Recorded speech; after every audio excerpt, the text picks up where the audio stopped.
Le prophète Ibrahim alayhi salam dit à son peuple de délaisser les idoles pour revenir à l'adoration d'Allah. Et son peuple refusa. C'est alors qu'Ibrahim alayhi salam attendit que son peuple s'absente et en profita pour détruire les idoles une à une, excepté la plus grande. Et il posa à côté de celle-ci la hache avec laquelle il avait cassé les autres, afin de faire croire que c'était la plus grande qui avait cassé les plus petites. À leur retour, les gens du peuple virent le désastre, et certaines personnes dirent « C'est un jeune homme appelé Ibrahim qui a fait ça. Nous l'avions entendu par le passé médire sur celle-ci. » Avec rage, les gens du peuple de Babylone allèrent se rendre chez Ibrahim alayhi salam et le capturèrent.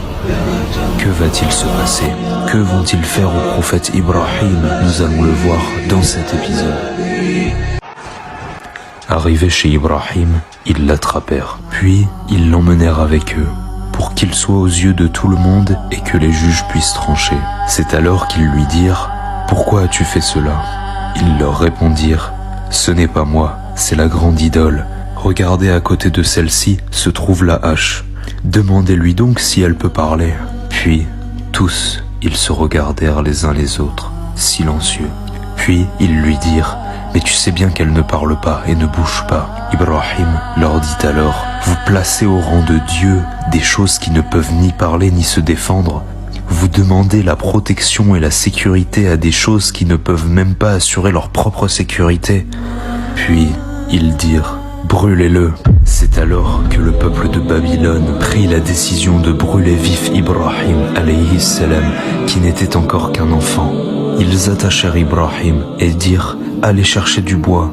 Et tous se mirent à récupérer une quantité phénoménale de bois. Ce qu'ils firent, c'est qu'en échange, ils faisaient une prière à leurs idoles. Par exemple, ils demandaient la guérison à celle-ci et en échange, ils allaient chercher du bois pour les venger. Et après avoir rassemblé une montagne de bois, ils y mirent le feu.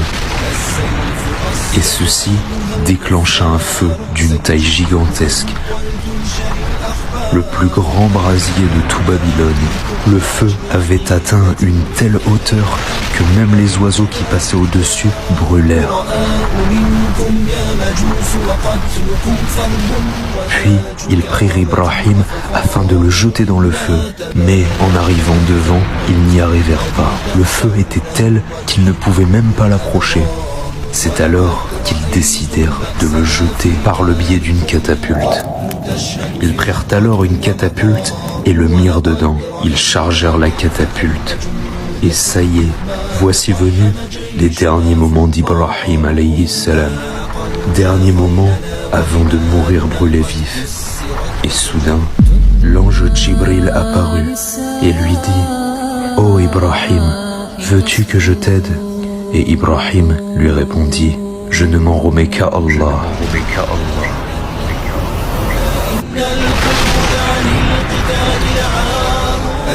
Allah seul me suffit. Voilà quelle est la foi des prophètes et des vrais croyants. Alors que nous, pour les moindres problèmes les plus futiles soient-ils, nous demandons toujours l'aide des autres, alors que lui, sur le point de brûler vif, refuse l'aide de tout le monde, même celle des anges, et ne demande que l'aide à Allah.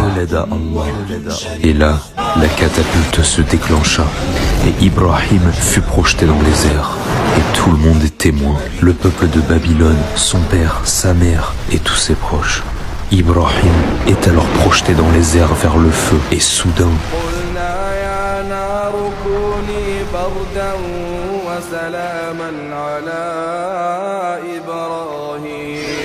ô feu, sois d'une fraîcheur salutaire pour Ibrahim, et le feu obéit à Allah. Et Ibrahim tomba dans le brasier, qui était alors d'une fraîcheur agréable.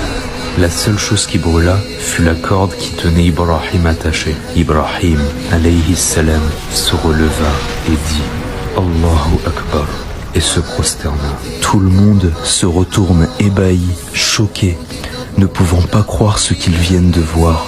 Son père dit alors dans son cœur « Quel meilleur Seigneur ton Seigneur, ô Ibrahim !» Et sa mère l'appela et lui dit alors « Ô mon fils, demande à ton Seigneur que je puisse entrer à côté de toi. » Ibrahim demanda alors à Allah et Allah exauça son invocation. Et la mère d'Ibrahim monta et se mit aux côtés de son fils Ibrahim. Et les gens sont alors bouche bée devant la scène face à laquelle ils sont témoins. فأرادوا به كيدا فجعلناهم الأسفلين. Après être resté un long moment au sein du feu, Ibrahim descendit. Les gens avaient peur de lui et n'osaient l'approcher. Les gens se questionnaient. Le feu ne l'a même pas brûlé. Mais qui est vraiment ce jeune homme? Mais malgré cette scène, face à laquelle les gens furent témoins, aucun n'acceptèrent de croire. Aucun, excepté le fils de son frère, son neveu dénommé Lot et sa femme Sarah. Puis le temps passa, et la nouvelle se répandit dans toute la totalité du royaume de Babylone, jusqu'à aller aux oreilles de son roi, le roi Nimrod. Et lorsque celui-ci apprit la nouvelle, il fit convoquer Ibrahim alayhi salam à son palais. Pour quelle raison veut-il faire cela? Que va-t-il donc se passer? Et que va-t-il arriver au prophète Ibrahim alayhi salam? Nous allons voir tout cela dans le prochain épisode.